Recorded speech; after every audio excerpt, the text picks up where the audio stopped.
We all draw lessons from the Holocaust, right? I think it's fair to say all people of goodwill in the West draw lessons from the Holocaust. We draw lessons from the historical Holocaust as we understand it. If the Holocaust was caused by different things or by more things than we think, then the lessons that we draw from it are going to be more numerous or broader.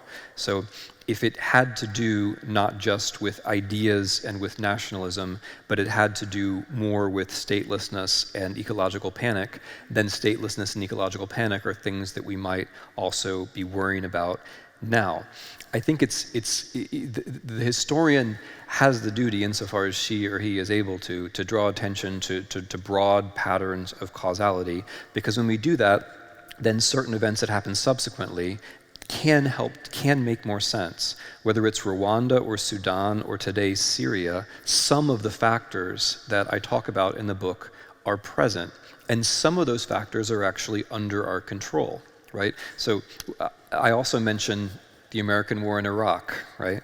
Why do I mention the American war in Iraq? Because it was in part a result of what I take to be an improper and incorrect understanding of the Holocaust. If you think the Holocaust happened because there was an authoritarian regime oppressing its own citizens, then destroying an authoritarian regime might be a sensible thing to do. But if you think the Holocaust happened because states were destroyed, then destroying a state might not be such a sensible thing to do. And now let's look for a minute at the consequences of the American destruction of the Iraqi state. I'll put it in a very mild way. They were not what we expected, right? And in some ways, they lead directly to Syria, because 1.5 million Iraqi refugees go to Syria. Right after that begin 4 years of famine, right? Or drought, or what I call ecological panic, which effectively destroys what we used to call the Fertile Crescent, which leads to 2 million more Syrian internal refugees from the countryside going to the cities, which brings a civil war, which brings a situation that you have now in Europe. And we can contemplate that situation in terms of evil leaders and bad ideologies, and that would be perfectly correct. But what are the things that we can change? We can decide whether or not we're going to destroy states. And in some measure, we can also decide about climate change. And I'm going to stress the American concerns, because I think intellectuals should above all criticize their own countries. The Hitlerian ideology is one which brought together politics and science. It said that science is just another form of politics. It said that science does not offer us any kind of new perspective on the future. That is one way of creating ecological panic. If you collapse science, if you remove it from the picture, then only the present seems to matter.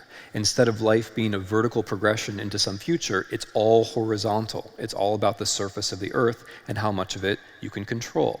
So when American politicians make the argument that climate science is not science, but just politics, when they make the argument that there's nothing we can do to stop the catastrophes that are coming, we are doing something for which there is a little bit of history. And I think if we spread the Holocaust out and look at all of its causality, it gives us good reason to check some of the things that we do or say. I mean, most immediately, Central European leaders who don't remember what Hungary or Slovakia or Poland did in the years and months before the Holocaust would do well to learn about it before they talked about refugees. But I think Americans would also do well to read Mein Kampf, think about what Hitler said about the ecology, think about Hitler's idea that panic is the normal state, think about Hitler's claim that it's normal to want more and more and more and more all the time and that nothing else matters.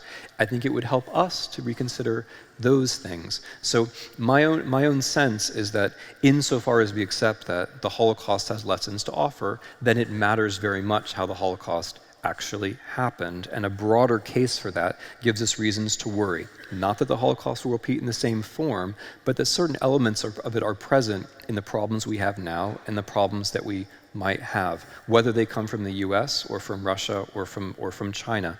China has a Lebensraum problem. America has a science problem. Russia has a state destruction problem.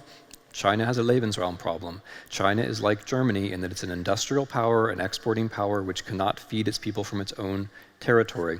Just as Germans remember the blockade, the Chinese remember that tens of millions of Chinese were starved during the Great Leap Forward. Food is a very, very significant consideration in Chinese politics and will likely become more so. Hence, the Chinese are investing heavily in Eastern Africa, and hence they're trying to invest in Eastern Europe.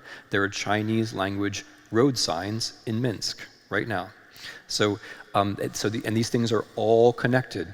If you consider Syria, one thing that happened is that in 2010, during the big drought of 2010, China panic bought agricultural commodities on international markets, leading to bread riots across the Middle East, leading to the Arab Spring. These things are now all connected. And one kind of argument I'm trying to make is that the Holocaust was the end, the fatal end, the worst point, not of modernity, not of enlightenment. I'm in favor of those things, but it was the end of a certain kind of globalization. We are now in a second globalization. The lessons of the first one are there for us. One of the lessons is how the Holocaust happened, and that's why those things are in the book.